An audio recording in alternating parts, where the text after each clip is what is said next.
साथियों, चलिए उत्तर दीजिए। बताइए कि मंगल दोष के निवारण के लिए शास्त्रों में कौन से उपलक्ष्य की सबसे अधिक महत्ता बतलाई गई है। जी हां, आपका उत्तर बिल्कुल ठीक है, श्रावण मास। श्रावण मास के मंगलवार को मंगला गौरी व्रत कहा गया है। अत्यंत महत्व है इसका। साथियों, यदि आपकी जन्म पत्रिका में भी मंगली दोष है तो वो अव्वल तो व्यक्ति का विवाह होने नहीं देता। विवाह यदि हो जाए तो गृह कलेश भरपूर उसको देता है, तलाक तक की नौबत देता है। कई बार ये बहनों को वैधव्य दोष भी उत्पन्न करके दे देता है।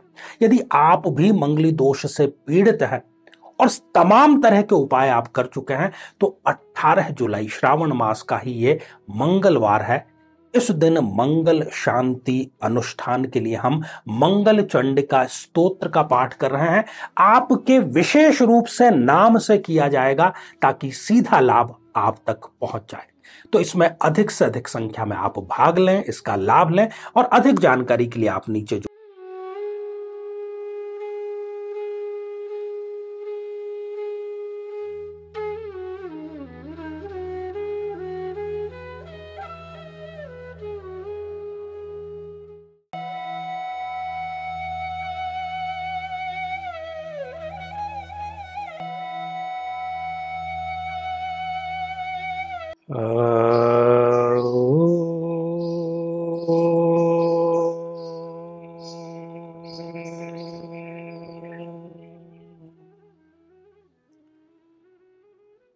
असतो मा सद्गमय तमसो मा ज्योतिर्गमय मृत्योर्मा अमृतं गमय। ओम शांति शांति शांति। मेरे बहुत ही प्रिय और बेहद सम्मानित साथियों, हृदय की असीम गहराइयों से अभिनंदन, बहुत बहुत हार्दिक स्वागत। साथियों, इस शीर्षक को पढ़ करके थोड़ा सा हंसी आना मैं समझता हूं कि लाजमी है कि ये क्या अजीब सा प्रश्न पूछ लिया गया है कि आप मनुष्य हैं या आप एक पशु हैं। जहां तक समानताओं की बात है तो बहुत सारी समानताएं पशुओं में और मनुष्य में होती हैं, पर मेरा जो मूल प्रश्न है वो आपसे ये है आज कि इनके बीच में जो सबसे बड़ा अंतर है वो क्या है। अक्सर स्कूलों में टीचर बच्चों से ये बात पूछता है, हमसे भी पूछी गई थी, परंतु बहुत लंबे समय तक जब तक कि मूल कारण का पता न लग जाए तो वास्तव में वो कौन सी बात है जो एक मनुष्य को पशु से अलग करती है। बाकी शरीर तो दोनों के पास में है ही, कई क्रियाएं दोनों एक जैसी ही करते हैं, परंतु सबसे बड़ा और निर्णायक अंतर क्या है आप भी सोचिए, मैं भी आपको बतलाऊंगा। जहां तक समानताओं की बात है तो उसमें समानताएं बहुत ज्यादा है। अभी बहुत से मामलों में तो पशु भी मनुष्य से कम नहीं होते। जैसे इंसान पैदा होता है उसी प्रक्रिया से पशु भी पैदा होता है। जिस प्रकार से एक इंसान का डेवलपमेंट होता है, विकास होता है, उसके शरीर बढ़ता है और अंत में वो मृत्यु को प्राप्त होता है, ये सारी की सारी बातें पशु के साथ में भी होती है। भोजन दोनों ही करते हैं, मैथुन दोनों ही करते हैं। कई लोग ये कहते हैं कि पशु जो है वो केवल संतति उत्पत्ति के लिए मैथुन करते हैं, परंतु इसकी भी कुछ जानवरों में भी इसके अपवाद हैं, जैसे कि डॉल्फिन और चिंपांजी। ये संतति के अलावा ये भी मनुष्य की तरह प्लेजर के लिए मैथुन प्रक्रिया करते हैं।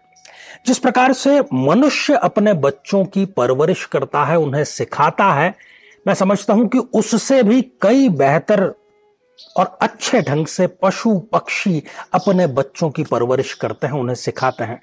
चिड़िया अपने बच्चों को उड़ना सिखाती है, एक प्रक्रिया है उसकी। जो जंगली जानवर है, हिंसक हैं, वो शिकार करना भी सिखाते हैं। अच्छा, कई लोग ये कहते हैं कि जो भावाभिव्यक्ति है, मतलब जो भावनात्मक पक्ष है, वो मनुष्य का ज्यादा स्ट्रांग है। ऐसा बिल्कुल भी नहीं है साथियों। अगर आपने श्वान को पाला है, एक कुत्ते को यदि आपने पाला है, और जब भी आप लौट करके घर पर आते हैं, तो मैं समझता हूं कि किसी इंसान से कई गुना बेहतर तरीके से वो श्वान अपने भावों की अभिव्यक्ति करता है, अपने खुशी को वो जाहिर करता है। तो ये भी पॉइंट यहां पर काम का नहीं है।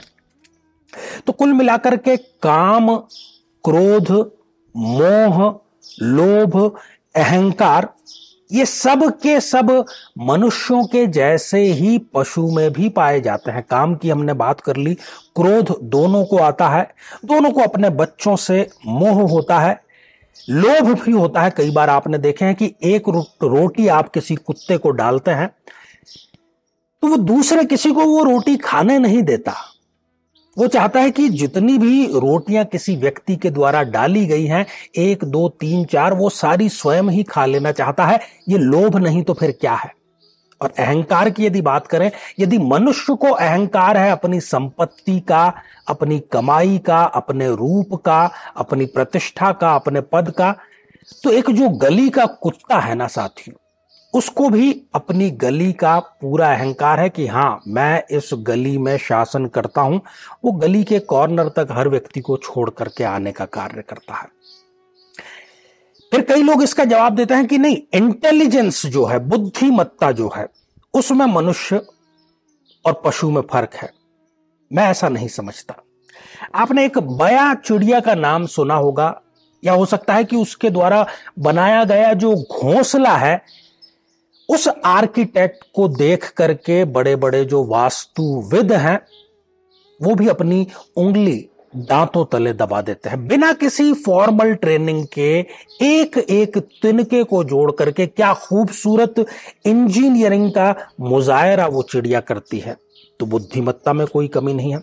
और बड़ी बात तो यह है कि इंसान को तो फिर भी सिखाने की जरूरत होती है।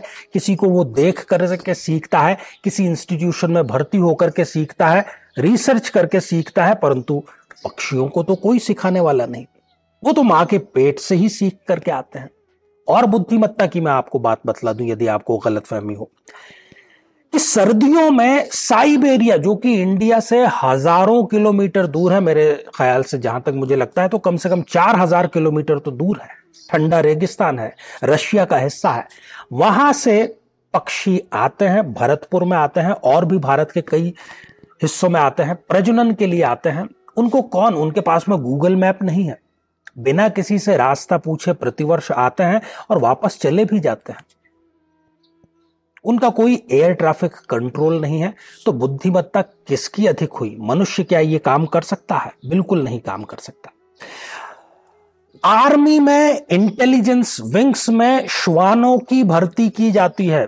उसकी जो घ्राण इंद्री है, जो सूंघने की क्षमता है, वो मनुष्य से कई गुना ज्यादा है। और पुराने जमाने में तो कबूतर संदेश वाहक का कार्य करते थे। तो साथियों, ये सारे जो जवाब आमतौर पर दिए जाते हैं कि इन इन चीजों में एक मनुष्य में, एक पशु में भिन्नता है, तो मैं समझता हूं कि अब आपकी ये गलतफहमी दूर हो गई होगी। साथियों देखिए, 2 स्तर हैं। जो हमारा भौतिक शरीर है वो 5 महाभूतों से बना है, पशु पक्षियों का भी उसी से बना है, और उसी में उसको मिल जाना होता है। दूसरा जो हमारे शरीर में है वो है प्राण या चेतना। ऐसी बात नहीं कि पशु पक्षियों में वो नहीं है, परंतु सबसे बड़ा अंतर जो एक मनुष्य को एक पशु से अलग करता है, वो इस जिज्ञासा का होना है कि आखिर मेरा जन्म हुआ क्यों है। इस बात के पीछे कि सृष्टि ने जो चीजें दी है, बारिश आती है, पशु पक्षी हां बारिश से बचने का प्रयास जरूर कर लेंगे, परंतु उनके दिमाग में यह प्रश्न नहीं आएगा कि यह बारिश क्यों हो रही है। प्रकृति जो भी करती है उसको सहर्ष स्वीकार कर लेता है पशु। जी हां, प्रकृति जैसा व्यवहार करती है उसको सहर्ष स्वीकार कर लेता है एक पशु। परंतु जो मनुष्य है उसके मन में जिज्ञासा उत्पन्न होती है, कई प्रकार के प्रश्न उत्पन्न होते हैं कि मेरा जन्म क्यों हुआ है, सृष्टि की रचना कब हुई, सृष्टि की रचना क्यों हुई, हम लोग कहां से आए हैं, कहां से हम जाएंगे, कौन इस पृथ्वी को चला रहा है, क्यों इस पृथ्वी का निर्माण किया गया है।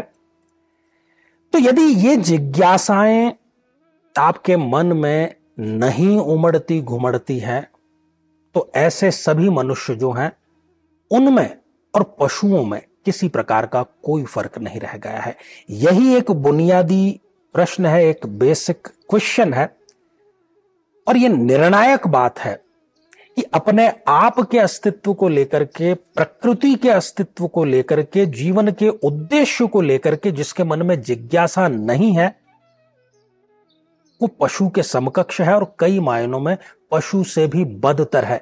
क्योंकि पशु की चेतना तो इतने उत्कर्ष पर जाने के लिए बनी ही नहीं है, परंतु हमारी जो चेतना है, हमारा जो प्राण है, वो उत्कर्ष पर जाने के लिए उसमें मल्टी डायमेंशनल फैसिलिटी है। यदि फिर भी हम इन प्रश्नों को अनुत्तरित रख देते हैं तो फिर जो मैंने अभी बात कही कि मनुष्य में और पशु में कोई फर्क नहीं रह गया, ये बात बिल्कुल सत्य है। आप भी इस पर विचार जरूर करिएगा। और साथियों, आज के लिए केवल इतना ही, और इसी मंगल कामना के साथ में कि आप सभी स्वस्थ, समृद्ध और शांतिपूर्वक जीवन व्यतीत करें। नमस्कार।